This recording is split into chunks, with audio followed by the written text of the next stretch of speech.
feedback. I usually love to do it if I'm not in the most convenient places. You might hear some background voices here and there. Please pardon me. Please.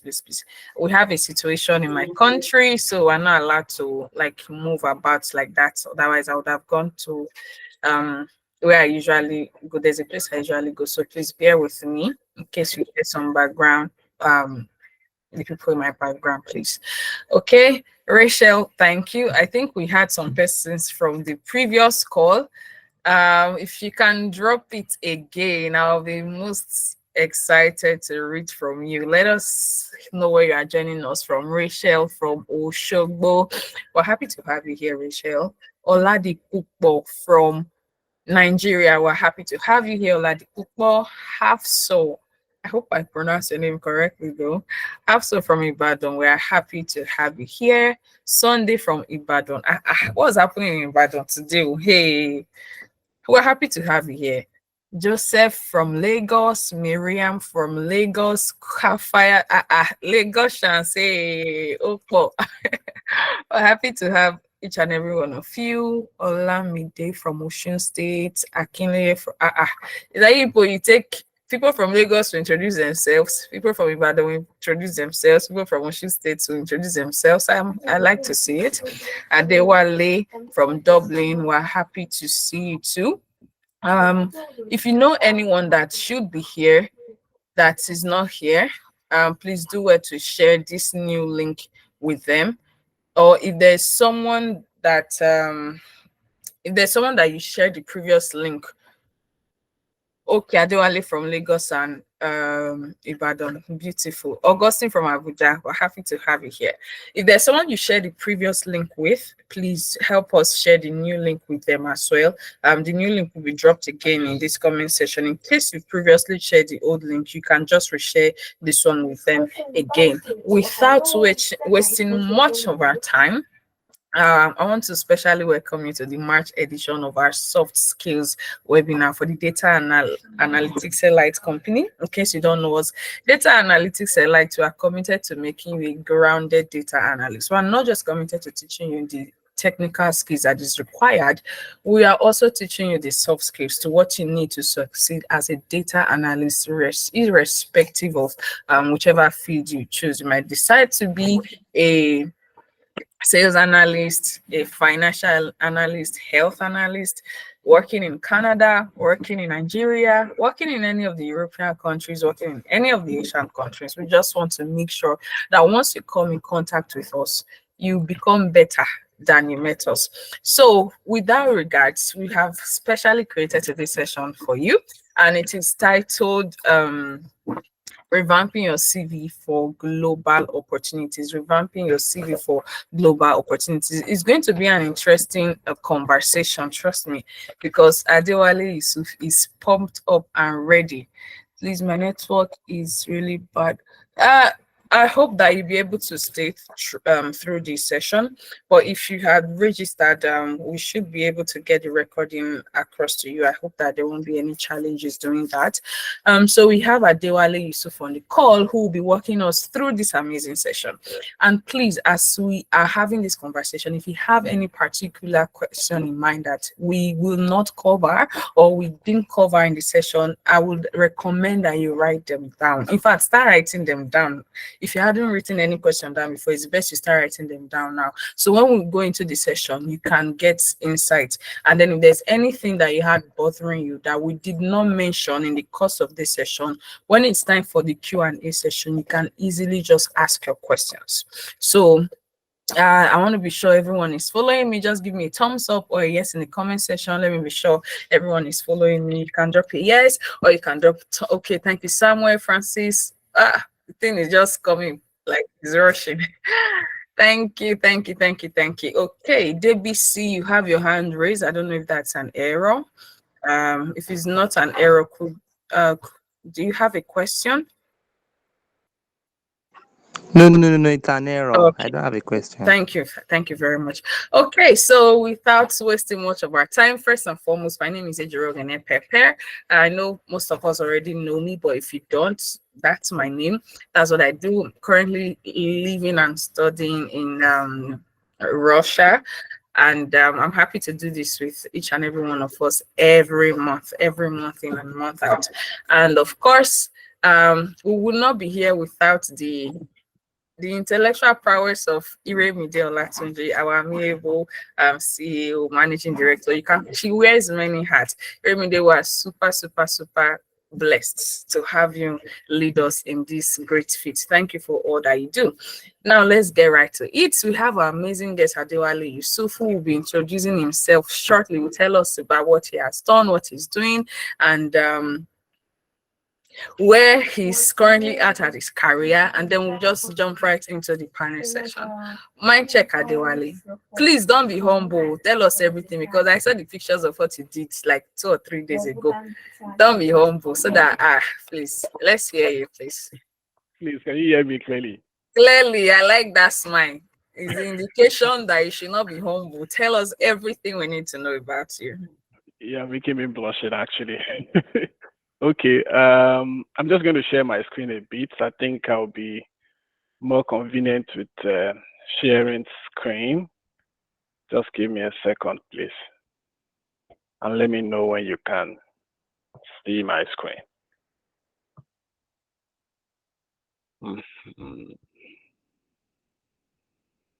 Okay, so I think I'm sharing something now. Can you see my screen? Yes, I see it. But I hope everyone else can see it too. You can drop a yes, or you can give us a thumbs. Beautiful. Okay, thank you. Okay, so let me just go into introduce myself. Very simple. I don't really like to talk much about myself, but I think Bebel is putting me on the spot. I'm going to do that. So my name is Adewale Yusuf. I see a lot of people that come from Ibadan, Lagos, and I put a comment in chat. Probably that's why most of you people are here, because I'm actually from Ibadan, Lagos too. So I kind of wear Ibadan, Lagos when I was in Nigeria. I always switch between the two. So I'm Adewale Yusuf. I'm a Microsoft Most Valuable Professional in Data Platform. I've been an MVP for Microsoft for over 4 years now. I think since 2020.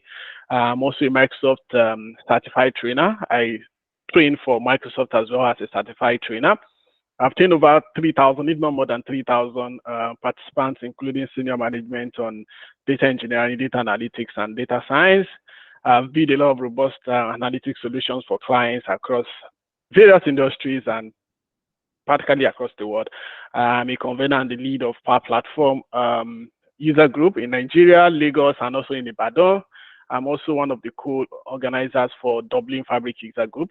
Currently in my career right now, I'm a senior BI consultant at Avanade here in Dublin, Ireland. And then basically my job spans through consulting for clients on different analytic experience and analytic use cases in Dublin. So you can connect with me on LinkedIn, Adewale Yusuf, or on Twitter, Adewale Analyst. I also have a YouTube channel. I'm sure if any of you have came across my YouTube channel, it's called Analytic Extra, where I drop some beautiful content, actually. So I think that is me. I hope I try, Pepe. See profile now. Hey God, please, if you're on this call and you have not known what you want to do with your data analytics, I hope that you are getting inspiration. When he was reading me, I was asking myself, like, Shebi, we are playing this feed. What kind of play is this? What kind of play am I playing with myself like this? See profile now. So please, I hope that this can encourage every one of us to have a plan. It's very important. Know what you are doing. But if you don't know what you are also doing yet, it's fine. It's fine. We're here together. We'll work it out together and make sure we have a direction. Okay, thank you so much. We'll jump right into the questions. Give me a minute to pull it up. Just a minute. Okay, here we go. So the first one, today we'll be talking about CV, and I've seen your profile. It's mind-blowing. When you sent your details to me and I checked you out, I was like, wow, this man, there's something we all would definitely learn from you. So I would love to ask you, considering that you work mostly in the international market, in the global market, especially where data analytics is even very and highly competitive. What will you say is the key difference, or what are the key differences between a standard CV, normal regular CV, and the one that is tailored for global opportunities in the field of data analysis? So I think I'm going to start with a disclaimer saying that I'm not a CV expert, actually. I'm just a data expert. If you give me a data right now, probably I can crush that very well. I'm not a CV expert. I'm just going to give an advice, or let me say a suggestion based on my own experience and what I've also seen from people and other colleagues that we kind of work together out here. So for me, if I'm going to differentiate between the standard CV and let me say a tailored CV to global data room, I would say one thing that most people always miss first when it comes to CV, not even about standard or global. One thing that people always miss first when we talk about CV is they usually have one stagnant CV. So when you have a stagnant CV, your CV is just only one. So whatever job role you are applying for is only that one CV. You've applied for 1,000 job now with the same CV. And I think that's not good enough. So for me, when I usually tell people that if you're applying for a role, one thing you should do first is do some research about that role, see what the responsibilities and the key things that the clients required in that role, then tailor your CV to fit exactly into the requirement of the job role. Don't just say, okay, I have one stagnant CV. Anytime I want to apply for a job, I just throw in the CV. So you should be a CV lord, basically. You should like create a CV almost every time when you know this job is really important to you. Now, when it comes to standard CV, your standard CV typically just highlights your general skills and experience, while a tailored CV for global analytics show can actually be specific to some technical skills relevant to that international experience. Because the way we do data in Nigeria, it's a bit different from the way they do some data in the part of the world. So you have to kind of check, okay, so what are these people doing? I need to tailor my CV straight into what I think they required of me. So another thing I can actually include in that is it also depends on the countries that you think you are applying your CV for. Some companies are not English speaking country, like French speaking country. So language barriers may also be there. And you may also want to kind of choose your language proficiency to say, okay, I can speak English very well, right? I can do this. I can adapt to this cultural environment that you have.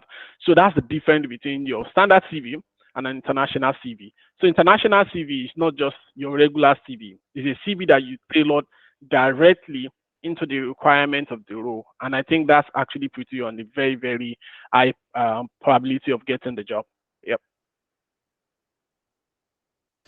Awesome, awesome. Thank you very much for that insight. So you've heard it all. Someone once said, looking for a job is a job on its own, right? So if you are So, trying to sorry, apply to Pepe. this, I think somebody mic is on mute. If you can mute your mic, please. okay, Olufemi, so we can please hear keep Pepe your very well. microphone muted, please, so that we don't get feedback. If you are not talking, just mute your microphone. Okay. So looking for job itself is a work on its own. So I think the first step, like Yusuf rightly shared, is to make sure that for every job you are applying to, the requirements are the things you are putting on your CV is tailored to the requirement of that job. So that is very important. I know that it can be tiring. It's easy to just click apply, apply, apply, apply, apply. That's how you might be getting rejected, rejected, rejected, rejected. So you might want to start to Sorry, change your sorry if approach. I'm cutting you again, Pepe. There are some people that have not muted their mic. I don't know if we can mute them ourselves so we can hear you clearly. Example is Olufemi Damilola. Iremide, please could you help? Please, can you speak louder? Mic check, Peps.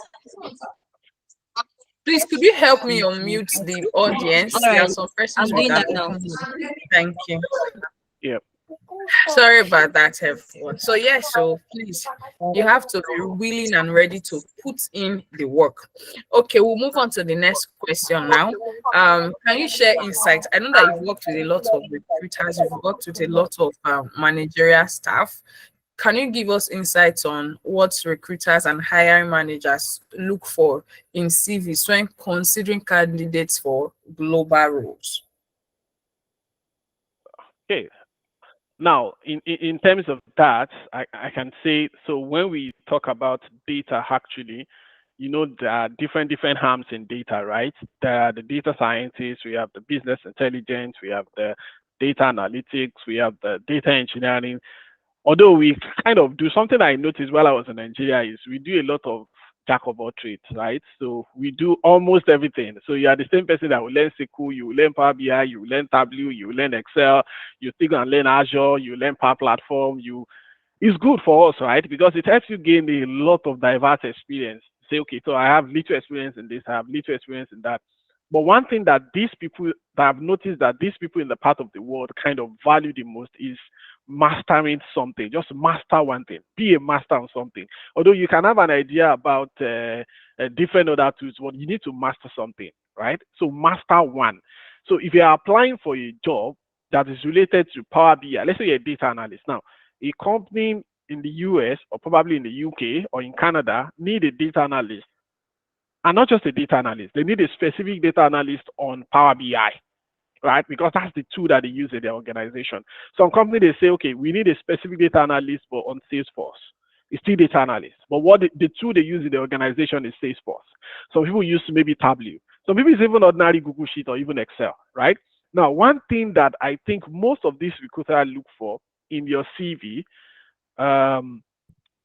okay, my volume. I don't know if I'm listening. Okay, can you hear me clearly? No. I wasn't talking to you. I was responding to Adewale. Adewale is throwing Oh. shades at us that we are Sorry. jack of one, master of none. So I'm begging you to reduce the volume. Okay.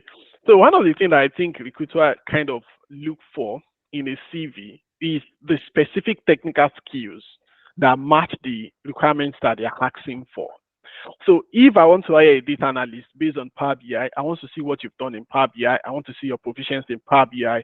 I want to see what you're capable of doing in Power BI. I want to see the projects you've done before. And now this is what I tell most of the people that are just growing in the field of data analysis. Probably have not really worked with a company to use real data for experiences.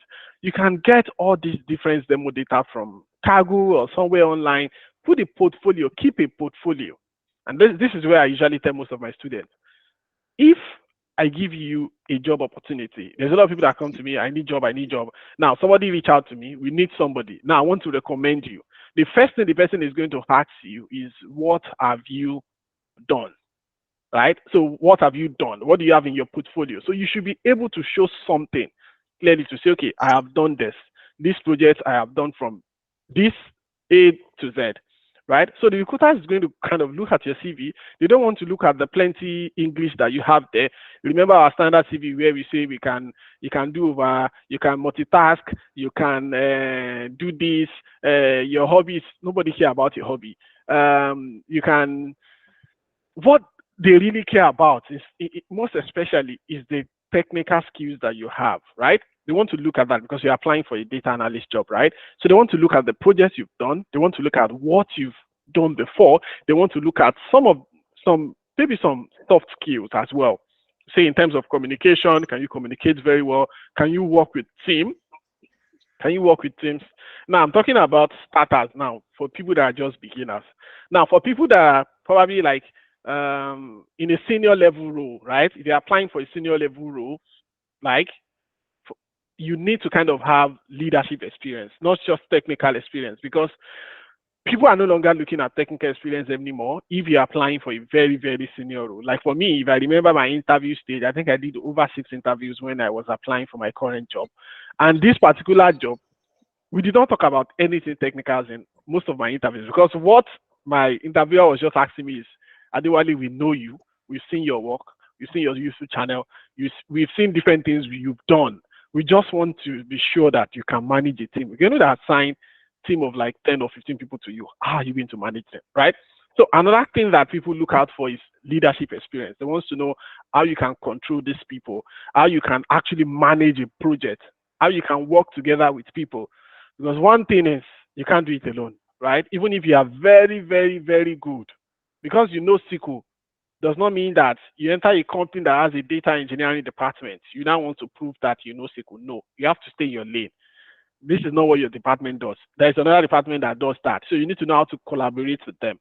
So just to summarize, three key things that they look out for if you are just starting, right? If you are just a starter in data analytics journey, the first thing they look out for is what you've done before, the project you've done, right? Another thing is your technical skills. They want to know how solid your technical skill is. Maybe I can also add experience as well. What have you done before? If you don't have any experience, it's fine. You can still put some of the projects you've done before. Now, for senior people, to summarize that, I mentioned leadership experience, communication, some soft skills, and also assessing your technical experience. Yeah. Awesome, awesome, awesome. Thank you very much for sharing that. I hope that everyone here is taking note because I am personally taking note. So if you are here and you're aspiring to be a leader in this space, you just got a free expo. So now you know what to prepare for. Now you know which skill you should be building. Some of you, you work in teams. When your manager tell you to do something, I don't mean for those of us that work in data team, not the ones that you're working with a manager that is outside, like does not understand data. Like you're working in a team of analysts or the intelligence team, and then they ask you to do something and you're doing your own thing. Is it that no? So please, when you're in a team, it's important that you pay attention and build those skills. Like I said earlier, if you have a question, please write it down. There'll be time for question and answer. Someone keeps raising their hand. Please hold on to your question. When it's time for it, we'll definitely ask him. Okay, so you've learned it, know how to showcase your skills, know how to showcase your expertise, know how to portray the soft skills that you have. And then the next question is, how important is it for data analysts to highlight their international experience or cross-cultural competencies? Because there are some persons that might not have had the opportunity to work with an international team, but of course, I'm sure everyone has worked with different culture. Maybe you're an Igbo man, you've worked with a Yoruba man, you work with an Ijaw person from the south, you work with someone from the north, or you've even worked with someone from another African country. How do we highlight these cross-cultural competencies or international experiences on our CVs? I'm going to say sorry if I'm talking too much. I'm a teacher actually, so I like to You are talk. not, please. Today is for you. Teach us. We have pencil and paper. So I will say it's important, and I will not call it important actually. I will just call it an advantage basically, because having an international experience is not really important for you to get any international job. For me, on my CV, I think when I was applying for my first international job, I didn't have any international experience on my CV. Nothing like that, right? But it is an advantage if you have that. And there are so many ways you can actually do that. There are so many free internships, international, that you can do online. So just do like 3 months, put that on your CV. I know of this, I can't remember specifically the name of the organizations that run internship online, like 3 months internship, 1 month internship, volunteers for different communities online. There are international communities, just volunteers. So that shows that, okay, you kind of work with people outside your probably countries, right? So volunteer for different communities. Like for me, before I left Nigeria, I've spoke in if not over 100 international events that is not even in Nigeria, right? So that gives you kind of, let's say, the leverage to kind of collaborate with people that are outside your region, right? So you should do that. You can do 3 month internship. You can do all this 1 month internship. Just put something on your CV. Volunteer for all this international experience, and then you really, really enjoy it. That was an event I joined last year. Make Your Data Speak. It started last year. The host of those events is in Turkey. The host of the event. I'm part of the jury of the event, right? I was so happy when I was actually marking the script of all the people that are completing the project, and I saw like in Nigeria, and I was like, wow. So at least somebody applied. So I was so happy. So I have to now keep sharing this on my timeline. And by the time I started sharing it, I now see that a lot of Nigerians apply, which make a lot of sense. So this kind of things is something you can put on your CV to highlight, okay, I've done this before. I have actually do this before, just to highlight this. So this is also going to help for an HR that is reviewing your CV to know, okay, so this person have an international exposure, and this person understand how to work with people outside his culture.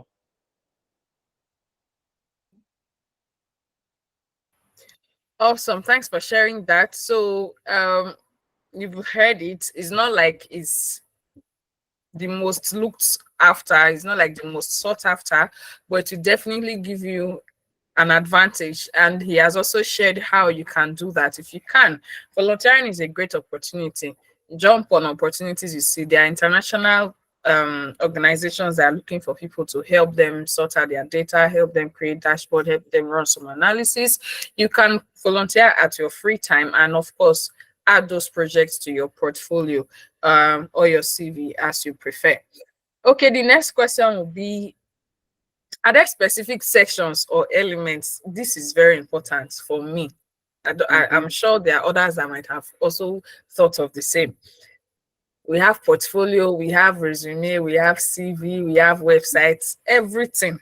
So are there specific sections or elements that should be included in a CV to make it stand out from global opportunities in a CV? Yeah, I think so. So it's not cast in stone actually, but I would say there are some things that is very, very important that you put there. And it's also depend on the kind of role you're applying for and the level you are in that role, whether senior, intermediate, or beginner, right? But one thing that I always tell people to highlight in your CV is your professional profile. That should be the first thing on your CV, right? After your name, probably your email address, your phone number, the first section that as you see is professional profile. Now that professional profile, it can be like maybe 7 or 6 sentences that summarize everything about you. Now these HR are busy people. They don't have the time to read 4 pages or 5 pages of CVs. Nobody wants to sit down with your CV. You are not the only one that apply. Probably it's 1,500 people that apply for that role. And imagine that one HR will sit down and be reading all of your CV one by one. That's definitely not possible. A smart HR will look for your professional profile first. That's the first thing. Just read about you. So that professional profile is just going to say, so Adewale is an experienced BI analyst with over 5 years of experience in this.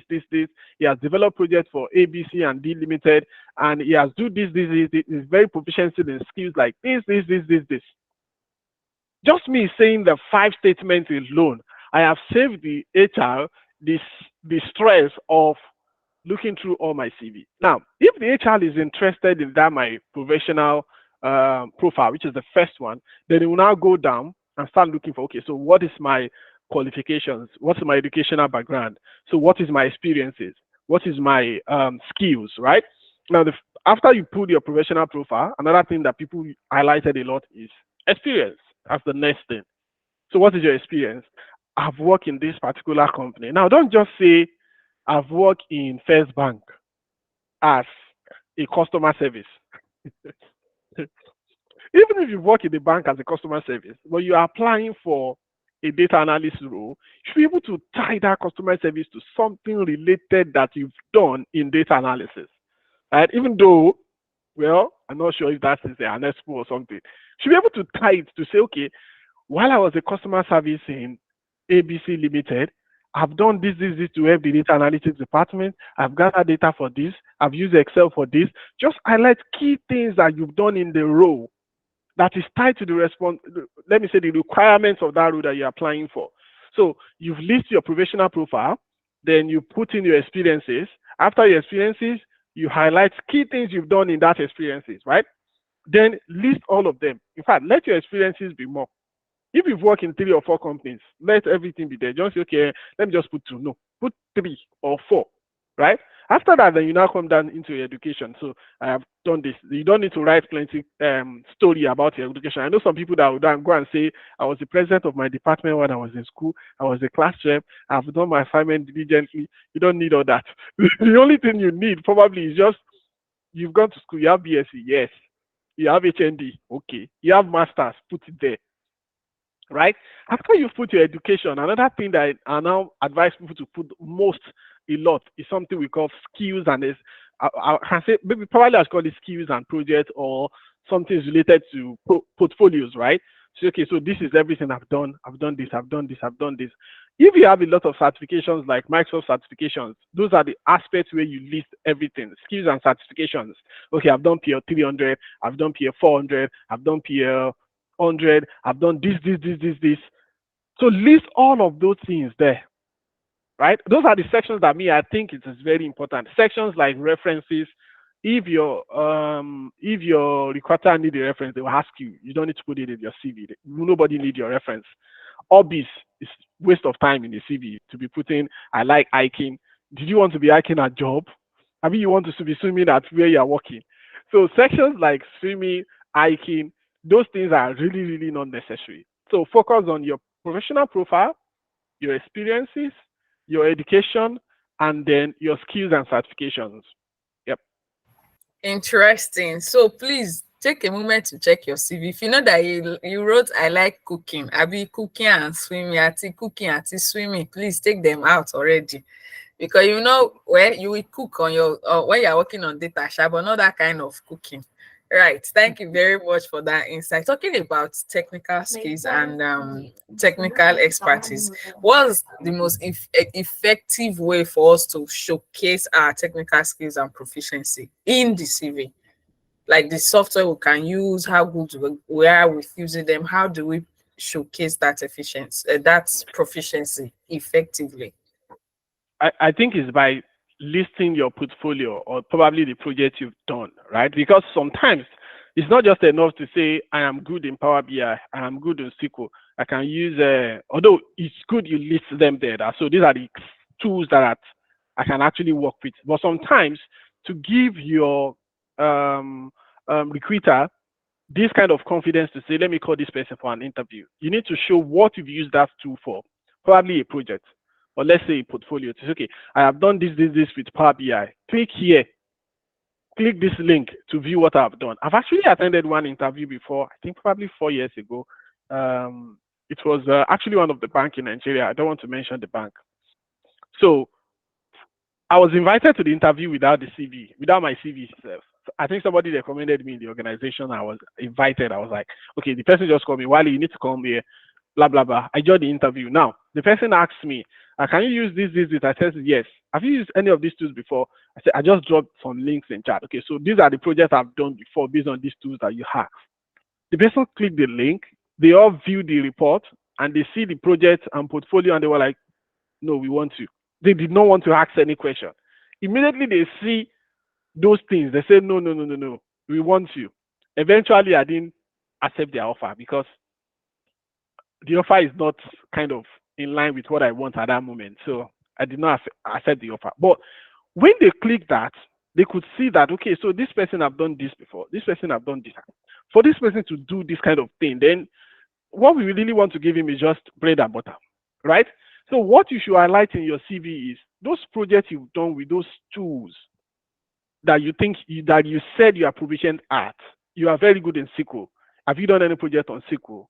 Document your portfolio on SQL, whether on GitHub, whether somewhere. Just document all these things.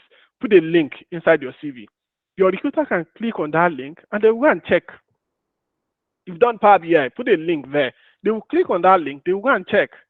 You've done a project on Excel, put it on probably one Google Drive somewhere. Create a shareable link. Put it in your CV. Let them click on it, and they should go and see whatever you've done. In my own CV, I don't know. Okay, I don't have my CV on this particular laptop. I listed my key, although I've done a lot of projects, the ones I cannot even remember again. One of the projects that I've done probably in the past that actually kind of boomed very well. Just one of the projects, I think 2 or 3. The first one is about the Google stuff. So I did analysis of my location, right? You know, when you have Gmail on your phone, Google kind of record everywhere that you've been to, right? Just record all your location. So what I did is I requested for my data from Google. You can request to your data. I requested for my data from Google and I created an analytics on that to know where I was in the last 3 years. So I was checking everywhere I was to say, okay, how many hours did I spend in this location? Then I now tie that to my expense and my income from those locations. So I was practically seeing a location where I was just wasting my time, actually. Then that's one project.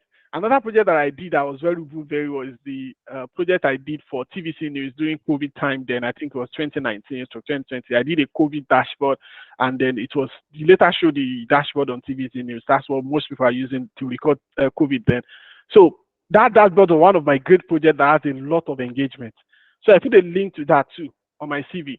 So everything that I know that it is very, very interesting, I just say some of the projects I've worked on. Then I put those links down there. So the recruiter can go and click and look for whatever the thing they are looking for. And I think that will help a lot. If you say you're a data analyst, have a portfolio, please. Wow, interesting. There's something that came to my mind when you were talking about this, like a follow-up question. The issue of non-disclosure and this confidentiality thingy. Like, Yep.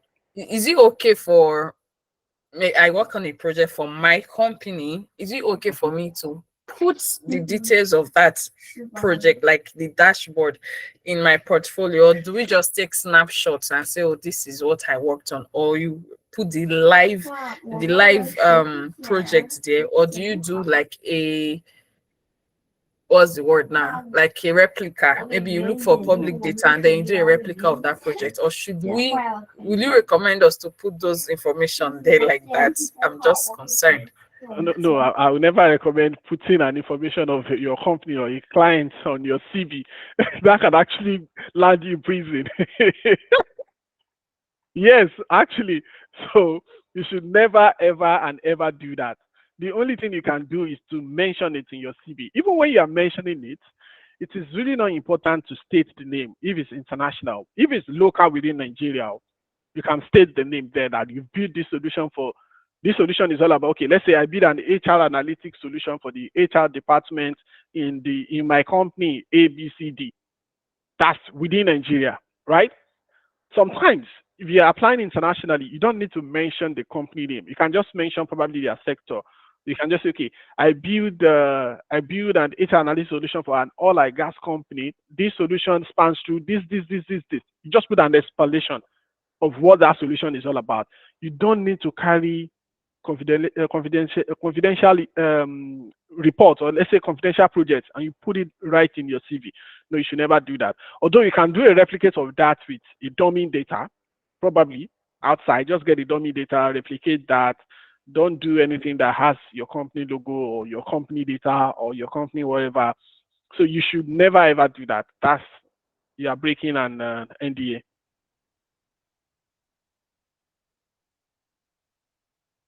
Thank you for sharing that. So please, I needed to ask that question very well, because some of us now, as we hear that when you work on a project, put it in your portfolio or put it on your CV, we might want to hurry to do that. Please, you have heard, though, you don't want to land in prison. I have many talents, but taking people from prison is not one of them. Please don't do that. Don't do that. And then you also heard what he shared.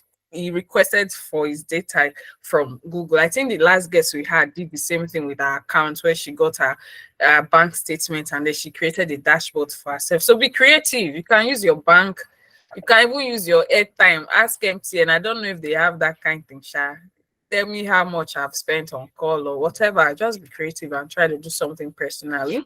And then, of course, you can always use dummy data, or like he said, remove the name of the firm. Don't let nothing link that project to the original firm to avoid litigation. Okay, so the next question I have is about language barrier, right? There was a time I was dreaming of living in Germany. Like, I'll just get a role, they'll just ask me relocate abroad, I'll just be in Germany. But very soon my eye will soon clear.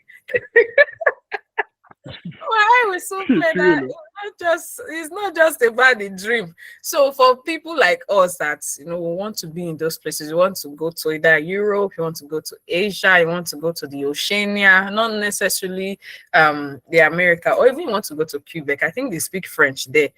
That language barrier now is a problem. So how do we manage to navigate our search in these areas, even though we are not the primary language speakers? And then for places like America, of course, and all of that, we are also not native speakers. It's just our bilingual, it's not our native language. How do we navigate language proficiency? Yeah, I think language proficiency is also crucial for global roles, especially for non-native English speaking, like you mentioned. So for countries that doesn't speak English, you need to kind of make sure you can speak the language they speak, because it's just going to be very, very frustrated if you are talking to your colleague and they can't understand you, or colleague is talking to you, you can't understand them, or you're talking to a client, the client does not understand. It's always very, very hard, right? So what I usually advise for people is you can also state clearly on your CV the language that you speak. If you're applying for a company in France, probably, and you can speak French, make sure you highlight it specifically on your CV that you can speak English and you can also speak French, right? That'll give you a leverage on that. But if you know the English, which is our official language in Nigeria, so we were lucky actually because English is our official language in Nigeria. There are some countries that they don't have English as official language. So we have a lot of countries that we can actually, let me say, fit in. So you should apply for jobs in the countries you know you will not struggle with language, because one of the things that I hate the most in my life is struggling with language. You will understand. But whoever has experienced it before will understand what I'm saying, because somebody is trying to talk to you and you are trying to communicate simple thing. Give me food. Give me food. You will say that give me food 1,000,000 times before the person will understand. So if you don't want to have that kind of experience, I will advise you apply for countries that are English speaking countries as well, even though they are not English speaking countries, but English is like their official language, so they can speak English and some other language, so you'll be able to kind of communicate at work and you won't feel neglected or sidelined at work, right? Because aside from working too, our emotional intelligence is also very, very key and important before you start feeling depressed and all that. So language is very, very important. You just described my experience in one sentence. When I first got here, I used to do like I don't need the language. I don't need to speak Russian. If I enter, I'll be like, I don't speak Russian. I don't speak Russian. Hey, 3 months down the line, I knew that I was in trouble. Just like you said, you want to say something and it's like you're a baby that is just learning how to speak. So imagine that you're a baby in the midst of adults, how difficult it will be.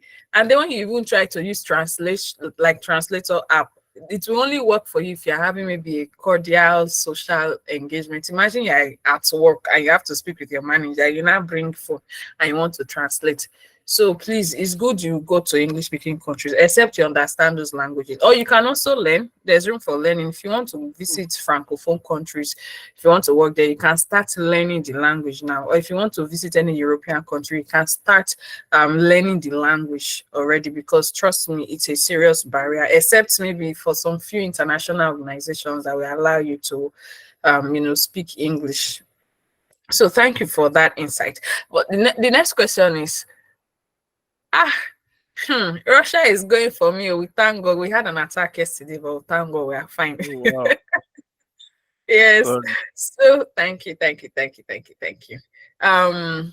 How should data analysts address potential cultural differences or regional preferences when tailoring their CVs for different global markets? I've heard that some places they want you to put your picture, some other places they don't need you to put your picture, some places they just want you to put highlights. Different. How do we navigate these different requirements, these different regional preferences?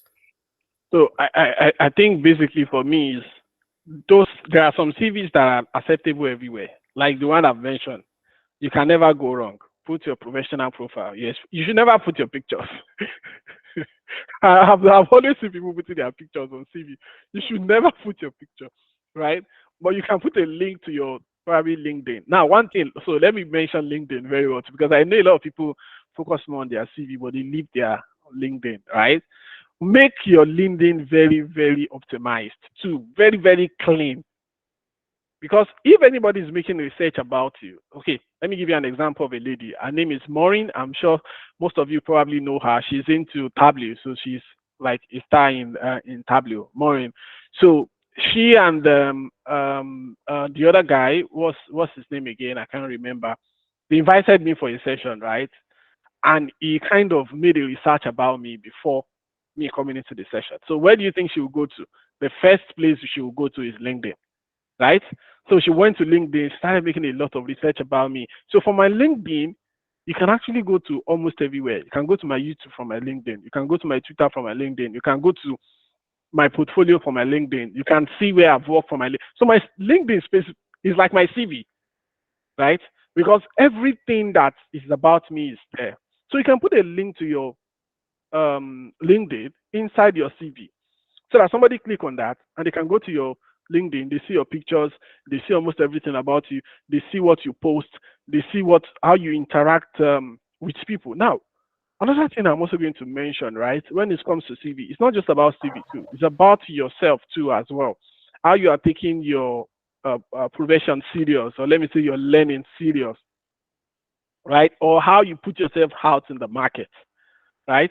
Because I'm going to start with how you're taking your profession serious, because some of us, we don't take our profession serious, right? You don't really take what you're doing serious. You need to take your profession serious. Just be serious with what you're doing. Data analytics, once every tool is out, go and learn. Learn what you need to learn. Don't just be one guy that learns something and stay there. So always expand your knowledge. That's another thing. Another thing is, sometimes people judge a book by the cover. Sometimes, right? People judge a book by the cover. So make sure your own book cover is very fine, even though the book is not fine. I don't know how to put that. Okay, let me rephrase that. I said sometimes people judge the book by the cover, but make sure the cover of your own book is very nice, so that it will attract people to actually read your book. Because if the book is very nice, the story is great, but the cover is rubbish, nobody will read the book, right?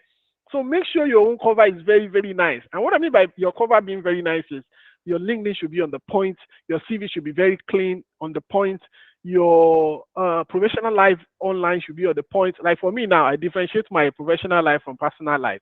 If you want to see something very, very funny about me, you should probably go to TikTok. You see most of some of my funny videos, right?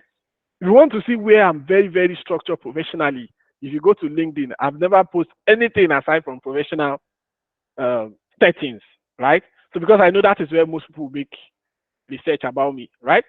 So when it comes to cultural differences, like the questions that you ask in terms of CV, use a normal CV, but with the help of those links, you can help guide your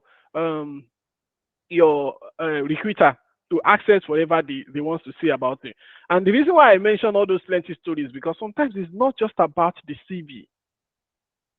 Many recruiters will make research about you. They will make research. Okay, let me give you an example. In my current job, I was rejected like 7 or 8 times before I was accepted. And I was applying with the same CV. And it's because I have passion for this company. I wanted to work for this company. I've worked for a lot of companies actually. I've done projects for different companies, but I wanted this particular company because of my consulting experience. I just don't want to work with a company where I just stay on one project or stay. I want to have diverse experience, right? And that's what consulting space will give you.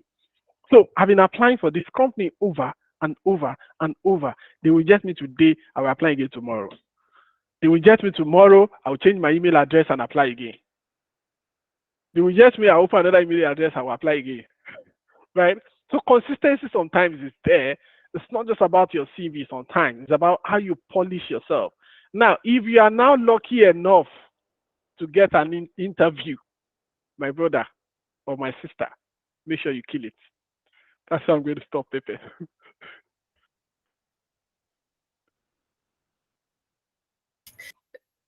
Like, I'm really, really happy we are having this session. I'm learning a lot, and I just hope that everyone is learning too. Please, oh, people should be writing that. It's not every time record. Or sometimes write it down when you are sleeping. Like, you'll be looking at the book or the paper, whatever it is that you have written down. Yes, so this is serious OT. Thank you so much for that insight. I will be sharing his LinkedIn profile, by the way, before the session is over, so you can definitely connect with him. Our next question is going to be on I would have asked about the CV format, but you already talked about extensively in one of the previous questions. So the next one is quantification. I mean, we're analysts, so we should understand numbers and the value of quantitative analysis and qualitative analysis. What's the importance of quantifying our achievements and showcasing tangible results on our CV when applying for roles, quantifying our achievements. It is very, very important. It is Mm. very, very important. And the way you can do that, I've seen a couple of people done that before by saying that, okay, by building this report for this department, I save this department so amount of money, right? So I build an HR analytics solutions that save the HR department $50 million a year. You can actually do that, but you need to be smart about it because as we are also trying to make our cover look polished, you should also not lie. Please don't lie. I don't encourage people lying in their CV. Don't lie. So show yourself the way you are. If people are going to, because if you lie and you later go and be defending what you lie about, hey, there's one thing that my mom used to say that one lie will bring another lie, and it will bring an endless lie.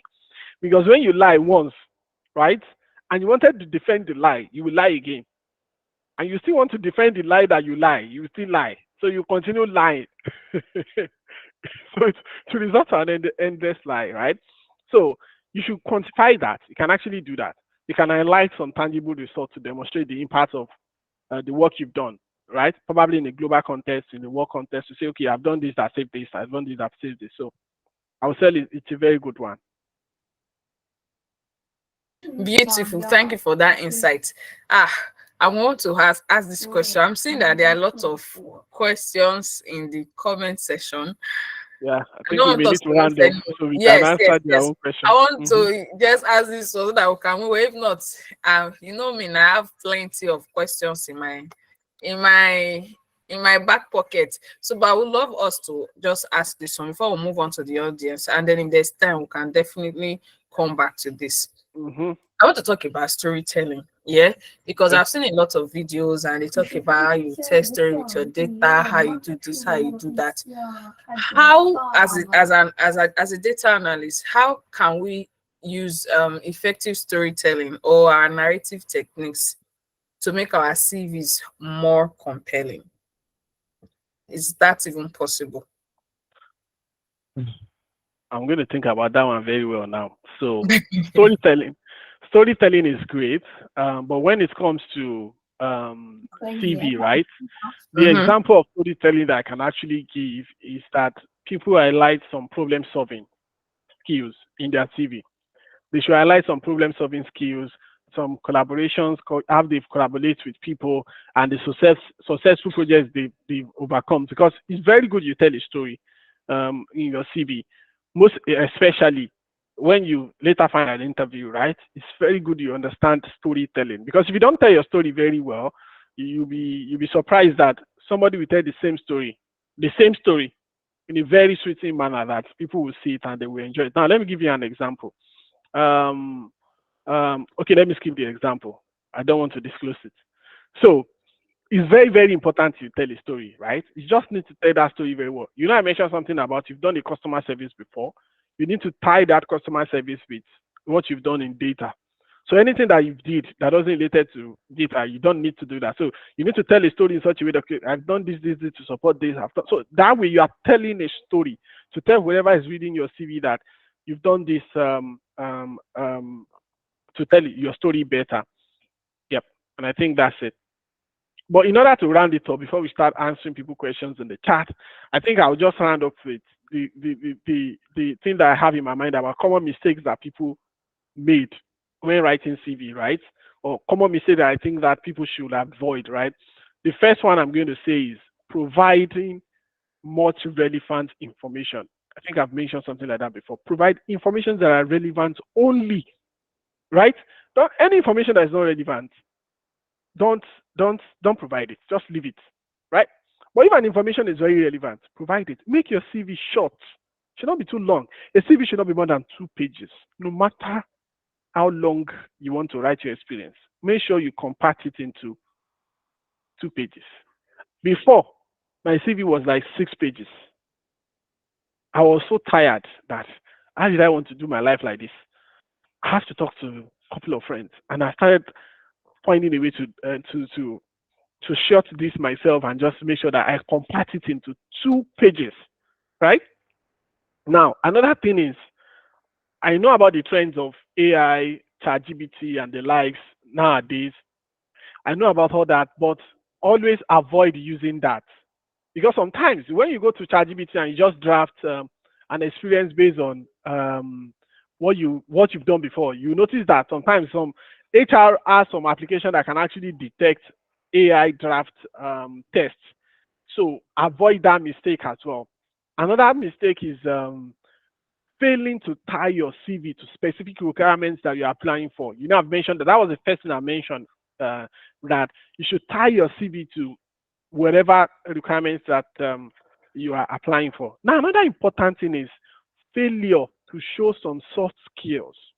It's not just about technical skills. Soft skills is also very important too. So you should make sure you always show that too. Yeah, I think that's where I'm going to stop. This is wisdom. This is wisdom. Let me first drop applaud. Thank you very much for the insight. So, guys, the hour has come. Gang, gang, gang, gang. Now, the only challenge I have is I will have to scroll back. That's why I said keep your questions when it's time for Q&A, then you post, because I'm very sure that I might miss a question or two. I don't enjoy doing that. I don't enjoy scrolling back because I will certainly, maybe not certainly, but I will likely miss a question because this would have been the time where you just ask your question and then we'll just read from here downwards. So please, for April, I hope that we will do better because I've noticed that this is a trend. People just drop, but you can type and keep somewhere. And then when it's time for Q&A, you post. So please, let's be guided. I'll try and go back to the previous questions, and I really hope I don't miss anyone. In case you ask a question that I didn't read, you can come back to drop it. But this is the last time I will do this because we've always been giving that chances. From next month, when we say Q&A session, I will just start from whatever question I have during the Q&A session. Okay. That being said, let me scroll up. For the guys that followed the instruction, please, sincere apologies. Let's forgive them this time.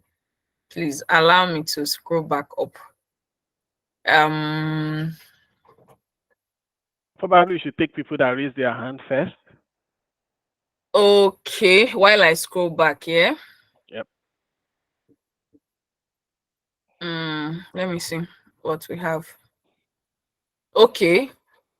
Okay, I have Bright, Peter, Oladipupo, everybody is raising hand now. Hey, wala. Bright, let me start from you. And then I'll read the questions.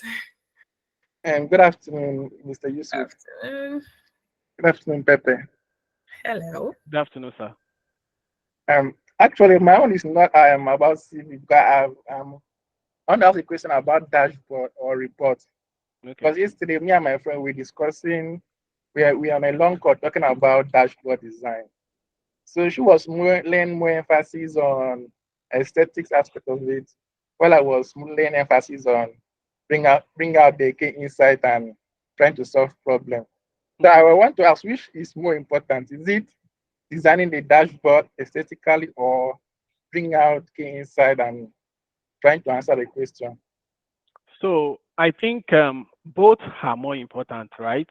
But if I want to scale it on the level of importance, I would say the information you are trying to bring out or the insight you are trying to bring out should be more important than the design. So you should spend more time on telling a very good story first before you now say, okay, I've told a very good story. Let me now make that book fine. Remember the book and the cover, right? So it's the cover that will attract the reader to come and read your book. No, however, how good your book is, if the cover is not nice, some people will not read it, right? So make sure the story is very, very good first. You have a very good insight, tell a very, very good story, then spend some time on designing the aesthetics too. Yeah. Okay. One more question is about you mentioned to like type of all trade. So I want to ask them because I'm into sales and analysis. I want to know, is it important to learn Python, or should I stay with SQL, Power BI, and Excel? Okay, I think this is going to be another session. This is your question. Plenty of people have asked me. It can be a session on its own, right? So let me put it in a scale for you, so it's easier for you to understand, right? in data analysis joining, there are stages, right? When it comes to these stages, right, you don't jump the step, right? You start from somewhere. So if you're going to say, I'm a beginner in data analysis, I want to focus mainly on data analytics, you may probably not need Python, right? You may only need maybe Excel, Power BI. You may not even need SQL. You may only need probably Excel and Power BI if you are focusing mainly on business intelligence. Now, when you go to a stage where you need to add a little bit of data engineering experience to your data analytics, then that's when you need to promote to SQL, right? Then you now need to learn SQL to be able to kind of structure the table you need to do your analysis. Now, when you now grow to another stage of saying, okay, you need to now be able to do some model testing and machine learning, then that is when you may probably need to learn R or Python. But the problem that we have is we always want to learn everything at once. You don't need to. In fact, if it's only Excel and Power BI that you can master, if it's only that two, only the two, my brother, you can see any salary of over 4 million naira per month, even without learning SQL and Python. Do you understand, right? Yes, sir. So it's a stage. Yep. Thank you very much for that insight. I had a personal experience with someone earlier. I think that was like 3 or 4 years ago. What this girl does, the only thing she does is SQL. If you bring Excel or you bring and the girl was working with a German company from Lagos then. I also have someone else that the only thing she was doing for her company was Power BI. If you give her anything Power BI, she will use it to wipe ground, sweep ground, finish. So that's the thing. Master one. Even school have system. You go from primary 1 to primary 2 to primary 3, step by step. Don't accumulate everything at once. Yeah, I know that we're superhumans, but sometimes it's good that we also give ourselves space to breathe. Our president said that we should breathe. Okay. So yeah, I think I got the questions now. Someone was asking Miriam, internship opportunities. Luckily for you, data analytics alike community, we have that. So the link to the WhatsApp community was shared. You can join the community and then we'll take it up from there, tell you how to join our volunteer opportunities, or you can use Google too to check if you are looking for more options. Maybe you want to do 4 internship opportunities at once. You can also leverage that. Ibrahim is saying, kindly recommend some organizations that have the opportunity to volunteer. Would you like to suggest some? Okay. I think in terms of that, right, I think it depends on the community you belong to, right? So if you're in the data analytics or Power Platform space, there are so many events, right, that you can actually volunteer, and also companies too. You can search online, but once you type remote or let's say virtual internship opportunity, I'm sure you will see a lot. If you type remote opportunity, you will see a lot. So there is a company I'm trying to remember, probably if I type it on Google now, virtual internship in the US. I want to see. I'm sure if you type that, you're going to see a lot that you can actually apply for online. So it's actually free. Just apply for them. They will probably get back to you, and then they give you like 2 or 3 months to do an internship with them, and then, yep.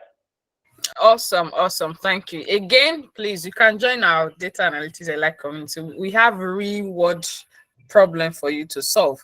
All right, to take people monthly, there's a way we do it, but just join, and then, like I said, we'll take it up from there in the community.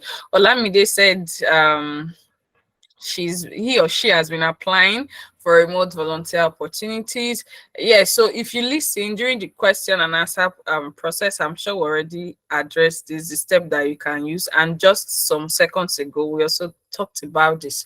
So I'm hoping that you got your answer, but if not, you can re-ask again specifically what support you might need.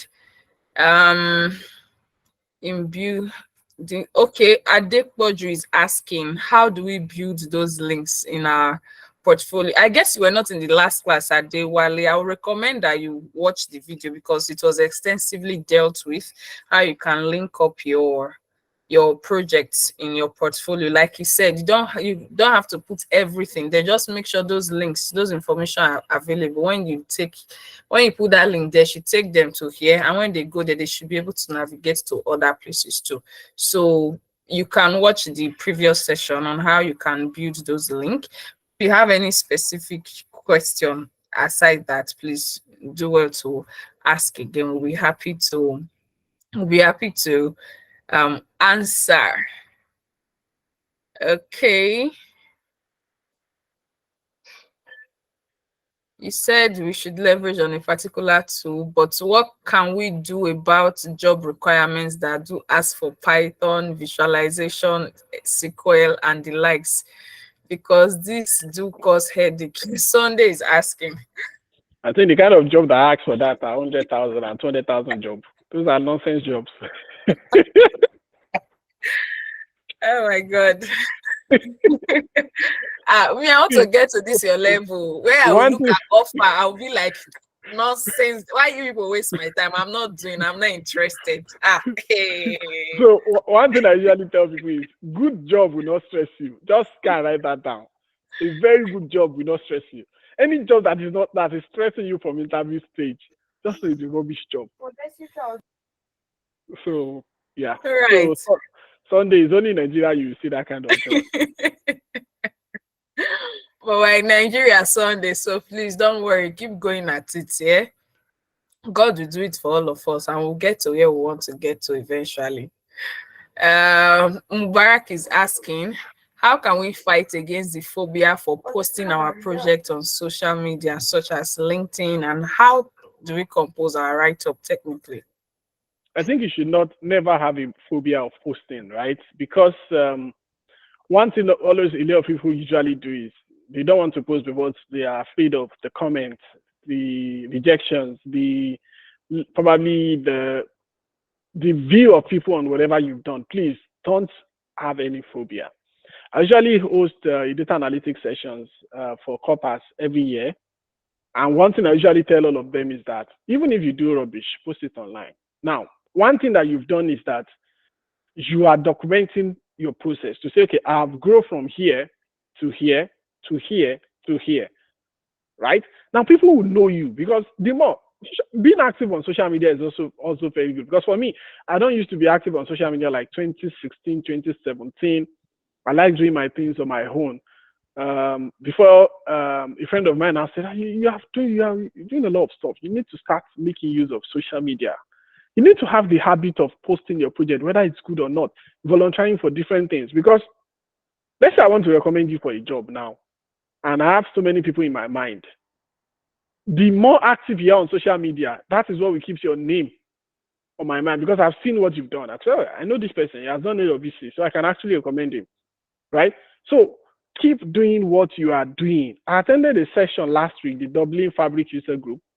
I was surprised that I could meet a lot of people that knows me from that session. I don't even know. And how do they know me? It's because of all my probably posts on LinkedIn, maybe YouTube and all that. Some of them are just interacting. Hi, Adewale, how are you doing? I've seen your YouTube videos. I'm following on LinkedIn. Even me, I don't know. Right? Now, this is what the leverage that social media gives you. And the way you start is by posting all these things small. All these things that you think does not make sense. By the time you start improving it, then you start building confidence from it.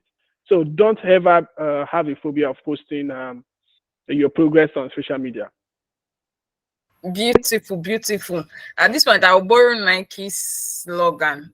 Just do it. It doesn't have to be perfect. Yep. I'm not striving for perfection. Just do it. You will grow over time. Imagine like 5 years time, and then you come back to your social media and you see what you post. I used to do it sometime and see what I post, especially my Facebook account. When I see some things I wrote 10 years ago, I'll just laugh like, now wow, what was I thinking when I was doing this? So it's all fun. It's all fun. Nobody is out for you. Just make sure you are putting your work out there, and then people can even track your progress over time. So please kick that phobia to the bottomless pits if there's anything like that. Tommy saying yes, you will get the recording if you did register for the session, because I think we'll send the recording out to everyone who registered for the session. Mohammed is asking, how do we leverage cover letter? Because I don't understand the facts why it is needed. Okay. Yeah, I think cover letter is just for some recruiters that just want to read a summary about you before they open even your CV. So some recruiters just want to say, okay, let me cover letter is like a summarize of you, basically. You remember the professional profile that I mentioned, right? So cover letter is like you now summarizing it and tying it to the requirements of the recruiter. So for that one, I would say if you want to write a cover letter, don't have it stagnant like the way I said for CV. Write a cover. Take your time. If you know the job you want to apply for is a job that you really want, you know there are some jobs that you don't want. Although I know it's not easy out there, especially for the people that are still trying to find a job that they can't find a job yet, or probably you're just starting your career in data analytics. I know it can be very, very tasking, right, to look for a job. But what I will advise is if you can find one job and you build your experience from there, that's it. Once you have experience with one company, then it's easy for you to switch from one to another, So try as much as possible to at least draft a cover letter that suits the requirements. You can draft it very well and just make sure that it ties to the requirements. So it does have to be something very, very long. Let me take this one and then I'll move up to the queue. I said I will have several hands is raised. Let me take this one and then I'll take the people that their hands are up. This question is a very, very, very, very vital one. Very vital. Why are there lots of business analyst job opportunities than data analytics job in the UK, US, Canada, and even the ones that have data analytics opportunity? The requirements is choking. Like before you even get to the door, before your experience with the experience that you have, they've already reversed you from miles away. Why is this so? Now, one thing that usually causes that, okay, you ask why there's a lot of business analysis. You will see a lot of business analysis because business analysis is like bridging the gap between technical and soft skills. So it's like in the middle. So it's more or less like somebody that makes sense of a work done by a data analyst, which is mostly like sometimes they serve as a project manager. In fact, the business analyst sometimes serve as a project manager in the UK and the US and the likes, right? So it's more of a soft skills and easy for people to learn. So a lot of people are trying to go into that. That's one. But doesn't mean that there is no data analyst or business intelligence role. There are plenty.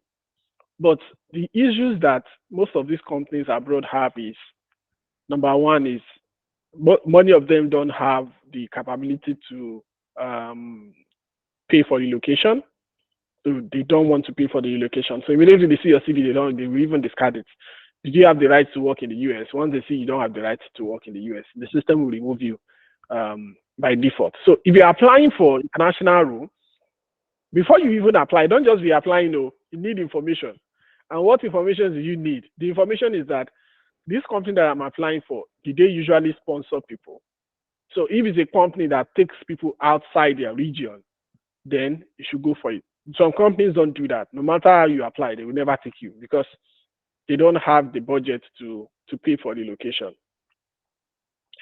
Some companies, they don't probably want to be black. I don't know. I don't want to speak on that. So I don't want to sound like I'm a racist, right? So some companies, the way you know there's plenty job, right, is when you leave Nigeria and you go to that US, you'll be surprised. Just go to the US and have the rights to work. You will see that there are 1 million jobs. And you will see that you'll be jumping from one job to another. There's plenty jobs. Okay, let me bust your brain. Ever since I've been in Dublin, I've not applied for any job aside from the job I'm currently doing now. But I have received plenty in LinkedIn messages about companies that wants to give me offers. I've received nothing less than 22. Hello, Adewale. We've seen your profile on LinkedIn. We've seen your this. There's an opportunity in our firm. Do you like to take advantage of this role? I'm still doing one. I've not finished. So all these opportunities are there. It's just that it takes a lot of prayer if you're in Nigeria to be able to get all of this opportunity. That's one thing I always advise people to. So as you are working, you are learning, you should be praying as well. So I think that's just it. Prayer is the key. Interesting. Yeah, so prayer is the key. and information too. I think Lai once said, I don't know, with information you will fly or something, something like that. So please gather information as much as you can. Thank you for shedding insights on that. The best I can say is that God will do it for us. God will do it for us. God will do it for us because location is really, really, really, really, really very substantial in applying for some of these jobs. Thank you, Adeyemi. Info ni sorry, I can't speak Yoruba. Sorry, but let me try. Info. Info ni info. Yes. That's like you once said. Yes, like you once said. Yes, so it is very, very important. Okay, let me go. I think we have some hands still up.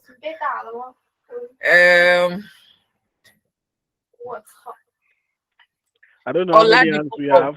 Yeah, just three. I need to run very soon. Please, Oladipupo, let's have your question. Sharply, quickly, briefly, concisely. Oladipupo, are you there? Okay, Wakilu, let's have your question. Oladeji. While we wait for Oladipupo. Hello, everyone. Hello. Hi, Mr. Wakilu. You're welcome, sir. My own question is about this dummy data we always get from Kaggle. Yes, or this data.gov. Most of the time, we are the one that to sit down to think of the questions to ask to solve the problem. I don't know, maybe you are getting me. Yeah, I understand.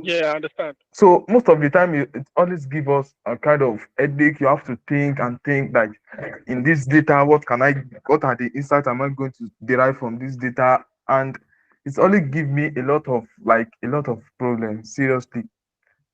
Because I've worked with two data like that. I got it from Tina Okonkwo or something, if I don't murder the name.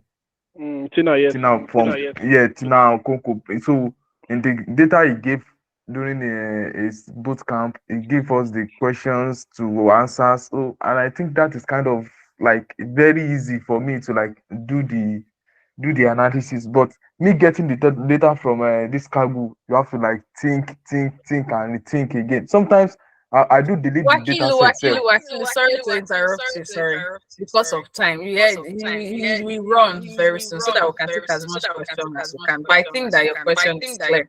So if you don't mind, I would love you to answer it. I'm very sure the question is clear. If you don't mind.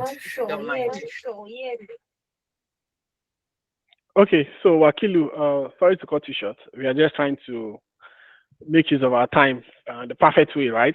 So I think I get your question. So now the questions you ask is, how do you know what to look out for when you get this dummy data? How do you know the report to create? How do you know how to draft the requirements of the report and all that?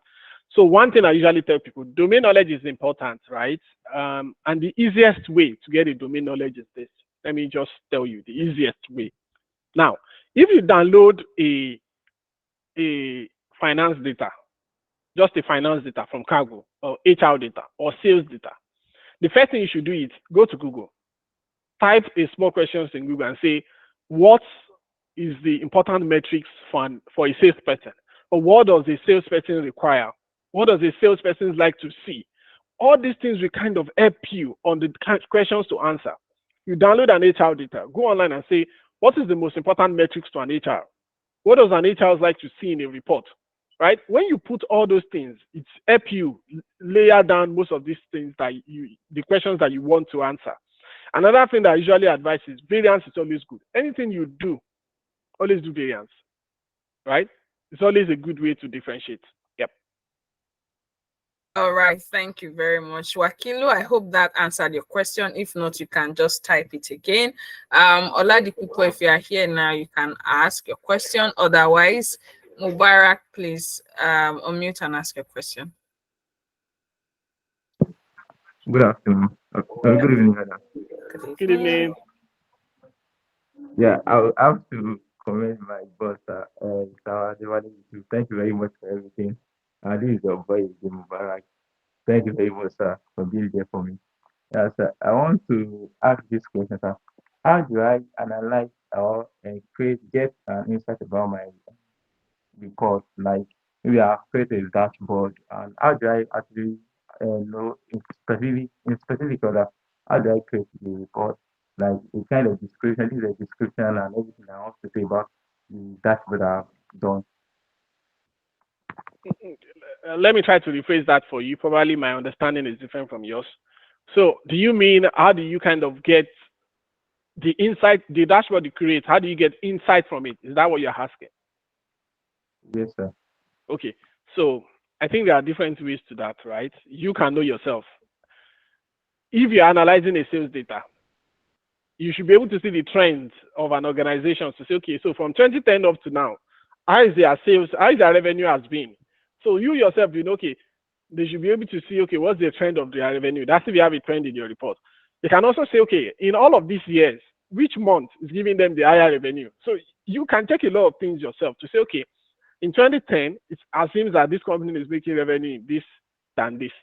Now, another thing you should learn that I usually advise people is little bit of statistics. You can't skip it. You can't skip stats.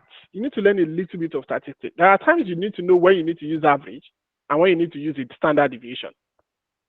So you should just find a little bit of, maybe you can see a lot of statistic courses on YouTube for free. YouTube is a university. You don't need to pay for anything. Go to YouTube, you see some statistic course that you can actually learn, and then you'll be able to gain or insight on how to make sense out of data. I hope that's help. Yes, Hello. sir. Thank you, sir. Sorry, can Highly anyone hear? appreciate that, sir. Thank you, sir. That's thank you very much for the insights. Hello. Oladipupa, is that you?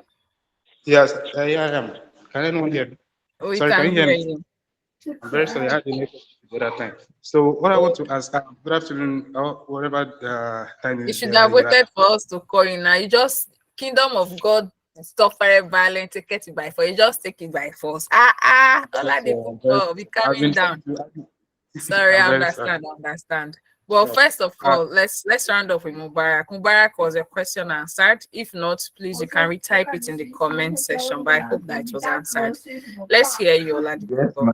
That's it, okay. sir. Good Thank you afternoon, very much, sir. for So yes, sir. I have a question about this entry level issue. You know, there's this job paradox that's affecting us all. You know, you have to have experience to have a job. Then you need a job to have an experience. Hence, we are in the loop. So we don't know what to do. How to let's see. Even for internship. So there was an internship opportunity I saw online, and they said at least 3 years experience for internship. Oh, at least 3 years experience. So I don't know. It's now like the males we understand this. Like if you go to a barber shop to have a haircut, so you can't allow the newbie to have the haircut for you. That's the issue that's happening in the job market too. So now, how do you go about it? How do you do it? How does it work for? Because all these things are actually frustrating. You've actually you're not wasting time. You have actually spent enough time. You've tried enough to go through classes and all. So now how does it pay you? You understand? So thanks a lot. Um, I think that question is a very, very deep one. And I'm going to say a lot of people have asked me these same questions that you asked me, right? Sometimes some people are lucky enough to get an internship or probably a role immediately after they are learning. Some people are not. One thing I would advise is don't give up. That's the first thing. Don't give up. And always keep striving for the best. Because I know a lot of people that learn data analytics after they've searched for a job for like 3 or 4 months and they didn't see, they will just drop it and say, okay, please let me go and start my business. Probably be selling bag and shoe, most especially ladies. So, and guys too, don't give up. That's number one thing. Then always applying. Keep documenting your whatever. Now, one thing you should do that makes sense. I've mentioned it about social media. If you know you have not found a job yet, any busy or free times that you have, go and get a data, do a project, post it online. Keep disturbing the entire LinkedIn. You'll be surprised that somebody will see you one day and say, this guy, you are trying, you are doing this, you are doing that. Somebody will bring you in, right? So don't just give up. And another thing, I've mentioned it before, pray. So you need to pray at times. So that's just what I can say about that. It's a very Um, sensitive. Yeah, very, very, very, very, very well done. Oladipupo, I'm rooting for you. Don't worry, just keep going at what you do. The most important thing is to put your work out there, whether it's a dummy project. You can join communities. Communities like even this one, there are people that volunteer for us. Every month, you see everything we post and all of those things, the project, there are people that are volunteering for us. Even me myself, there are companies I volunteer with. So just keep doing all of that. I know that we all want the money, but sometimes so it's not for everybody. We might have to make one or two sacrifices and whatnot. So I'm rooting for you. Yeah, you will get what you want. Amen. We have another. I think I saw a question. Okay, as a newbie still learning the tools, what best advice can you give? Yeah, we have some new people that are just starting out here on the call. Don't give up. I think the question has been answered. So don't give up. Keep learning. That's just it. Thank God you have DAELITES. They give you a lot of resources for free. So don't give up. Keep learning. Follow different people in the communities that you can learn from. Yeah. All right, thank you. I've shared Mr. Yusuf's YouTube, not YouTube, sorry. I've shared his LinkedIn link. So for every one of us that want to connect with him, please do not hesitate to connect with him, because there are lots of Adewale Yusuf on LinkedIn. And then also I will have a question from Wakilu again. After building your dashboard, how can you write a report? And what's the difference between a report and documentation? You remember the way we do PowerPoint, that you have a chart in one way and then you have a report beside of it, right? Most people do that. So you can use AI to write that in Power BI if you're using Power BI. Or you can as well write the insight, just to summarize the insight your report is giving yourself, just write. So that's different from documentation. Documentation is you documenting how the report was done, features in the report, functionalities of the report, key things to be documented in the report. Report is just like an insight of, to summarize what the entire dashboard is all about, right? So that's just it. So you can easily write it to say, January seems to be the month where the sales team generates most of the revenue. So I will advise that they put more teams, or just like a suggestion, they put more people to kind of do their sales, whatever, in January. So that's what the report is. I hope that answered that. Yes, I hope so too. Not Malik, I think Wakilu. If it's not enough, you can put in your question. If we have time, we'll definitely take it. Also, I've reshared our WhatsApp group community again. For those of us on the call that are not there yet, you want to start, maybe you've not even started at all, and you're wondering what is even data analytics. Please join that WhatsApp group. Announcement will be made on the next class. We have classes coming up soon. If you want to learn Excel, you want to learn Python, you want to learn SQL, you want to learn Power BI. I don't know if you would love to talk on that briefly.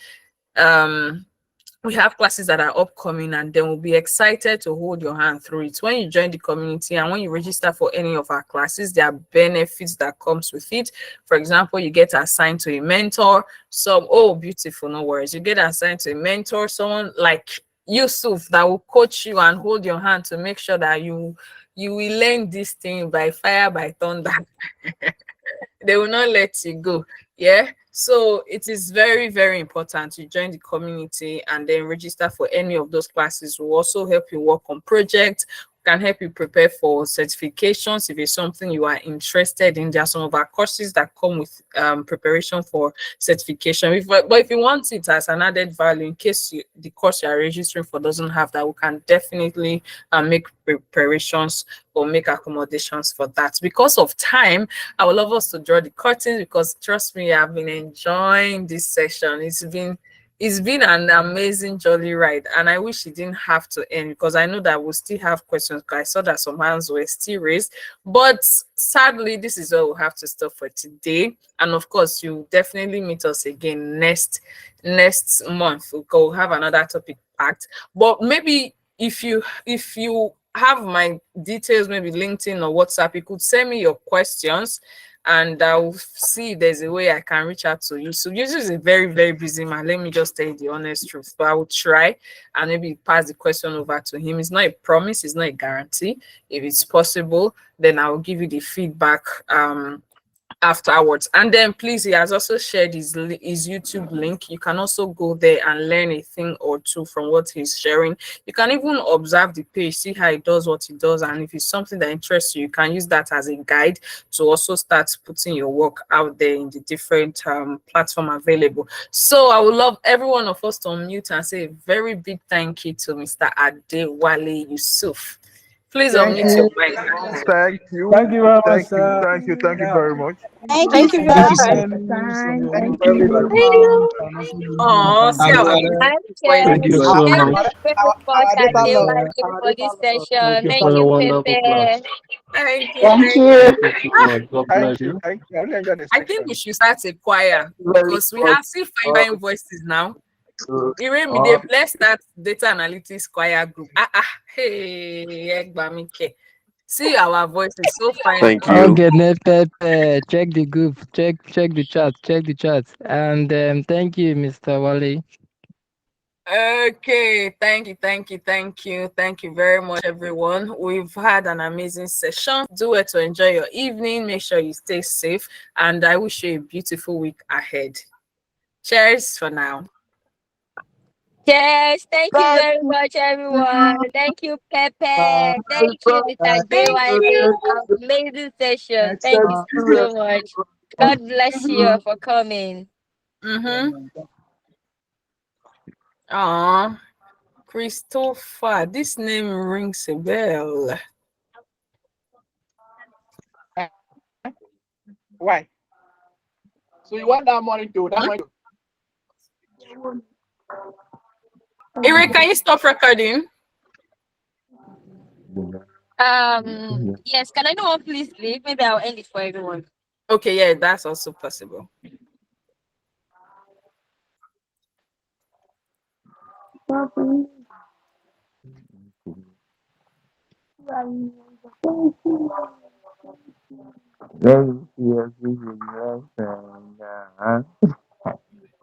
will not. I like this energy.